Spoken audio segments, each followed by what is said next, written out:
Hey y'all, thanks for coming back. So glad that you're here. So in today's video, I wanted to do kind of like an advice column. I'm not sure what the name of this is gonna be. We're still workshopping it. Hangout with Hannah, Dear Hannah, whatever. We're gonna figure it out because a lot of you message me on either Instagram or direct messages in some way, and you tell me about your life and ask for advice. And it's not the easiest for me right now to always, get back on direct message, but I see them and I hear them, and I thought this would be a perfect way to answer. So I posted a question box on my Instagram a few days ago and just was asking, like, what do you guys want advice with from me? And I got so many questions and I sifted through them. So I pulled a few and thought I would start off, and hopefully I answered your question. If you're not, maybe we can try this again and you can submit some more. Let's get started, shall we? The first one, how do you deal with friendship breakups and how some drift apart? This is hard. What I have learned with friendships is some are with you for a season. Sometimes that next season of life, we're always constantly changing and growing. Some friends do not go into that next season, that next step of life with you, but that's okay. There was a reason why they were a part of that season. Did you see that rhyme? That was nice. This has happened with me personally a few times in my life, and it is hard. Sometimes there has to be a conversation, and sometimes you just drift apart naturally. I think it's just like coming back to the space of like, does this friendship feel like you have freedom? Does it serve you? I mean, this is just bound to happen. Some friendships are lifelong friendships, and in those lifelong friendships, you'll have seasons where you're really close. Sometimes you're not as close because you're in totally different seasons of your own. And then sometimes you have friendships that are not lifelong, they're only for a certain season, and then you move on and grow, and they do too. And that is just, I think, a part of life. How to deal with singleness. It's so hard being the only single one of my friends. Girl, I've been there. I lived in Alabama and I was single and all my friends were married with babies. But I think it's like all about perspective and like how you view your singleness. Singleness is such an opportunity to grow and to uncover and discover things about yourself that you might not if you had a partner at that time. I have definitely had to learn in the past how to appreciate that, because there was a time where all my friends were married, had their own lives, and I was at home at my parents' house, and I didn't know who to even call to hang out on a Friday or Saturday night. So then I would spend the night by myself and like moping and complaining. If I could have gone back to that time and like had a different perspective on it, that was such a period of life where I actually took the time. That's when I started journaling, started to understand myself a little bit more, really connect with myself, and I was able to branch out a little bit. If you can just put yourself out there and find some friends or community that is in the same season of life that you're in, I think that's really important, so that you have a community of people who understand and you can talk to them about what you're going through. What is one way you work on your faith journey every day? I've talked about this before, but my morning routine is so important to me, and it gives me, whether that's 2 minutes, 5 minutes, 10 minutes, an hour, a time to unplug from the rest of the world and connect with my faith and with God.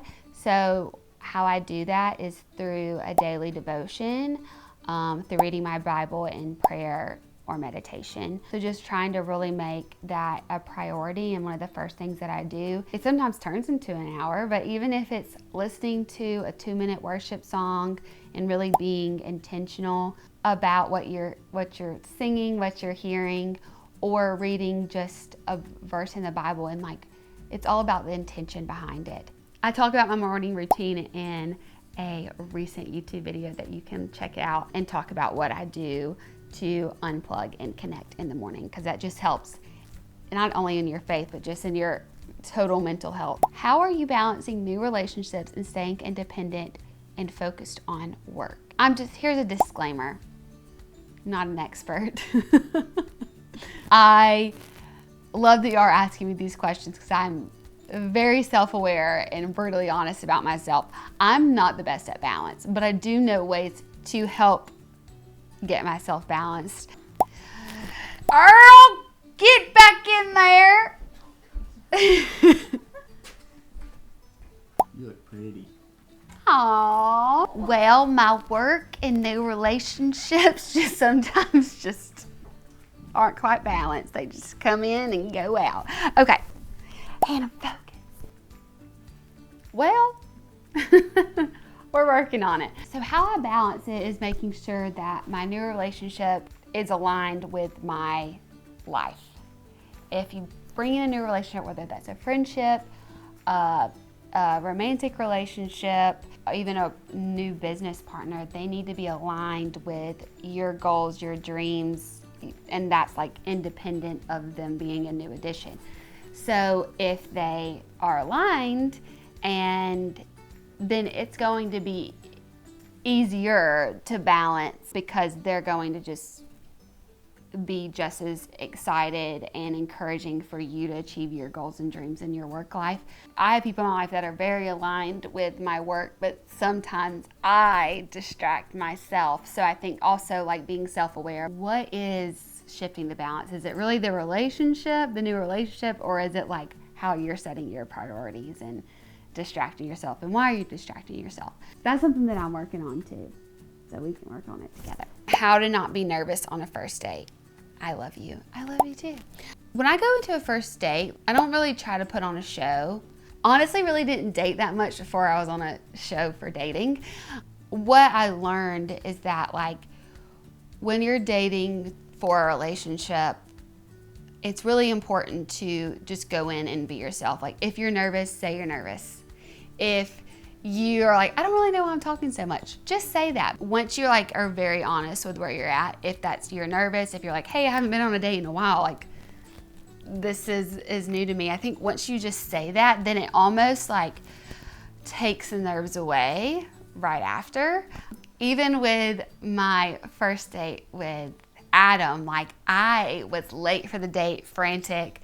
And I came in and I was so frantic, and I'm like, I said, I'm sorry, I need to calm down for a second. And as soon as I did that, it's like we laughed it off, then I was able to be myself. Think of your nerves as excitement, and then once you've just kind of put it out there, and if you are nervous, then just say it.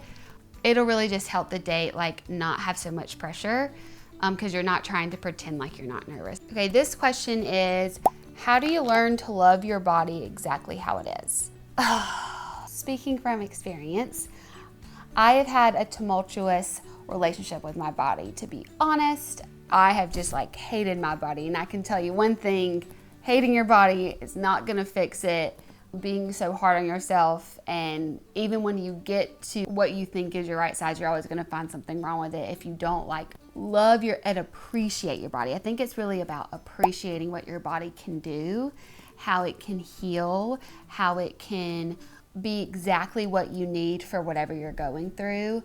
If I'm living a healthy lifestyle, then I'm giving my body what it needs. That is showing my body love. Like I said, my body has changed so many times, but the times where everybody thought that like, oh my God, I love your body, it's amazing. Like sometimes those were the times where I was treating my body terrible, and I was probably not healthy at all. As I've gone on this health journey and really tried to start connecting with my body, I don't feel like there's been many times in my life where I've actually been connected to the body.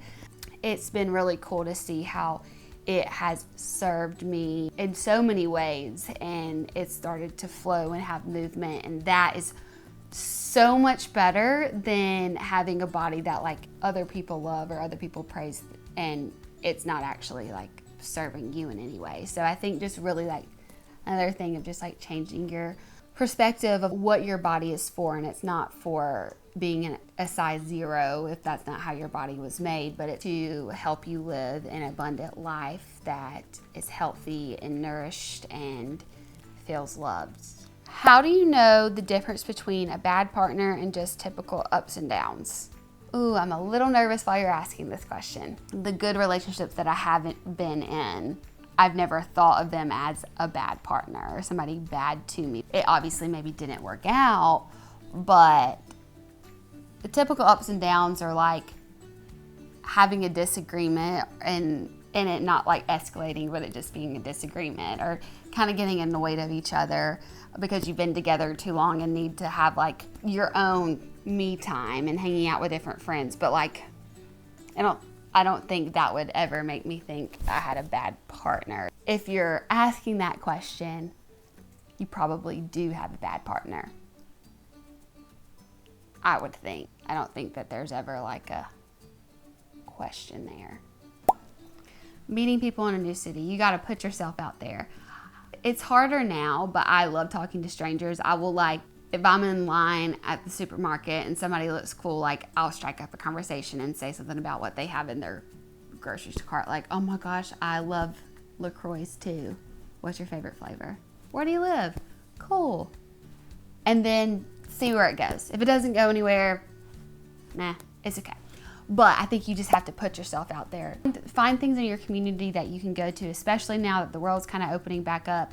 There are so many more opportunities to join different clubs, meet people, you know, going out to dinner, to a fun place that people hang out in your area.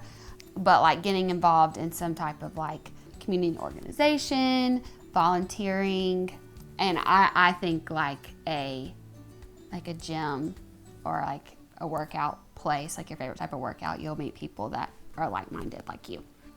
Coffee shops, great place. Unless somebody's working on a Zoom call, don't interrupt them then. I probably have, but don't do it. How to deal with jealousness, overthinking when you're in a relationship. I really don't struggle with being jealous. I don't know why. I think overthinking I definitely struggle with. But I don't know, I've never really been like a jealous person. And if I am jealous, I will say, I'm a little jealous of that. So I guess the jealousy doesn't linger. It's just kind of like when I said, like, if you're nervous about something, saying you're nervous. I think open communication is the best way to deal with that. I found like being more in touch with my feelings and my emotions make it easier for me to actually be able to articulate that. Overall, it's just communicating how you feel. Like, why are you overthinking things, and being able to feel safe to be able to share that with who you're in a relationship with. Or if you do feel jealous, say why you feel jealous. Is it by how they acted, something that they did, or is it because of a previous trauma that you've had before? How to go through seasons where you feel stuck, unmotivated, plus need God to move big. Oh, I so relate to this question. You could see how many journal entries have started with I feel stuck. Actually, I think one last week said I feel stuck. The answer to most of these are just admitting how you feel. When I feel unmotivated, I usually write out why I feel unmotivated, and like get really honest with myself of like, I don't want to get out of the bed today. I don't have any friends. Like, even like if it's the most dramatic thing where like I do have friends, but if I feel that way, I write it all out. And then I will write down, what can I do to change that today? And I will truly give myself like a list of things where it's like, if I said like, I don't like the way my body looks, have a healthy breakfast, go on a walk in between meetings. Like, I will give myself ways to find a solution that are simple and easy. Usually it's just a feeling of being overwhelmed and stuck. And when I give myself solutions to get unstuck, then I become unstuck usually. And then I think needing God to move big, like depending on what the case scenario is prayer and acknowledging it and then letting it go. Next question, how to find self-love, struggling with my self-worth, not feeling good enough. I've talked about this a lot. I have some YouTube videos, a body image video where I talk about loving myself, my body. And the biggest way for me, honestly, has been like journaling and communicating, finding support that helps me communicate. Because sometimes it's hard to even know how to start. Like, what is the trigger? What in my past has affected me? What was something that somebody said that like constantly is ringing in my ear, and like, is that true or is it not? So it's really acknowledging what's going on. And sometimes that is not fun. Like some of the things that I've had to admit that I think about myself, like I'm like, oh my gosh, like I can't believe I feel that way about myself. But it's like this lie that's like playing over and over in my head. And so even though it kind of hurts to admit, I have to admit so that we can like overcome that. I mean, one of the constant things that I have to remind myself is that I am enough, I am enough, I am enough, because you're probably an overachiever, like, or so, you're so hard on yourself because you're an overachiever, and that's how I am sometimes. So just knowing that when I show up, when I do the things that I know that fill me so that I can be my best self, that is enough. I have 2 questions here that are very similar, so I'm gonna just kind of answer both. One is biggest acne tip. I'm still on Accutane and feeling defeated. Another one is do you have any advice on how to stay confident when dealing with acne?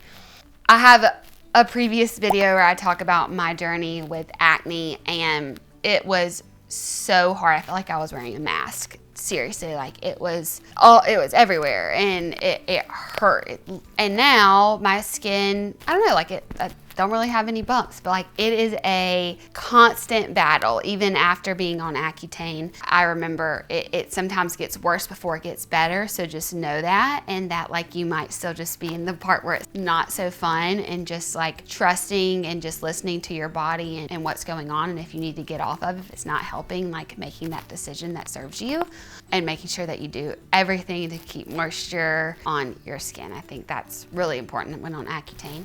Being confident with acne is like knowing what really defines you. Like there have been times in my life where my outward beauty was like the most important to me. And even when my acne flared up so bad was like when I was Miss Alabama USA. And so that was really challenging for me because I defined myself by my outward appearance. A lot more than I'd like to admit back then. But now I've realized the importance of knowing that what's going on the outside does not define what is going on the inside. Next question, advice on moving to a new town, what to consider, etc.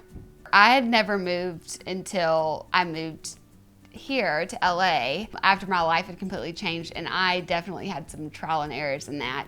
Thank goodness for short leases. That's all I can say. Before you decide exactly where you want to live, like really take the time to like figure out and explore the community that you're thinking about living in, and making sure that that feels good, that makes you excited, that you can really see yourself living there. Even if like the house or apartment that you're looking at is beautiful, but it's in a place that you really can't see doing life in, it's not really worth it.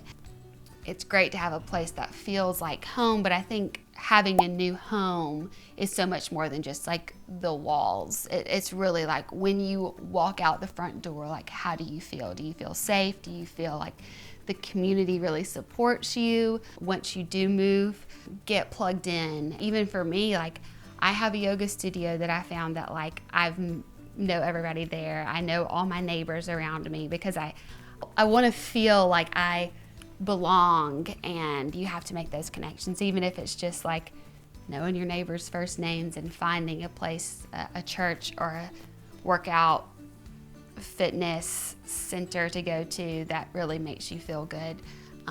That's important. All right, guys, that was fun. Hopefully I answered some of your questions. Again, I'm no expert, but this is just like a friend giving advice. So if you enjoyed it and want to do it again and want to send me your questions, you can email this email below and send me what you got, and we can do another Hangout with Hannah in the near future. You know what to do. Like, comment, and make sure you've already subscribed, and we'll hang out later. Bye, guys.